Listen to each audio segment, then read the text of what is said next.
જો તમે સતત ઇન્સ્ટાગ્રામ કે અન્ય સોશિયલ મીડિયા પ્લેટફોર્મ ઉપર એક્ટિવ રહો છો અને છતાં પણ તમારા ફોલોઅર્સ ઘટે છે રીલ્સ અપલોડ કર્યા પછી પણ, તો તમે આ ટ્રીકને ફોલો કરો.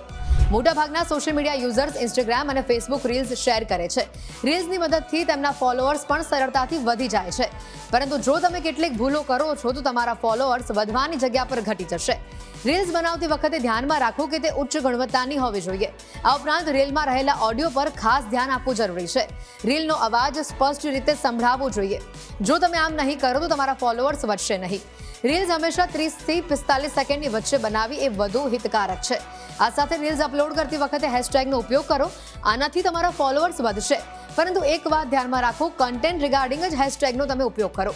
તમે નિયમિતપણે રીલ્સ પોસ્ટ કરીને તમારા પ્રેક્ષકોને એન્ગેજ રાખી શકો છો. જો તમે દરરોજ રીલ્સ શેર નહીં કરો તો તમારા ફોલોઅર્સની સંખ્યા ઘટી જશે. અને આ સાથે તમે કયા સમય રીલને પોસ્ટ કરો છો તે સમય પણ ઘણો જ મહત્વનો ભાગ ભજવે છે.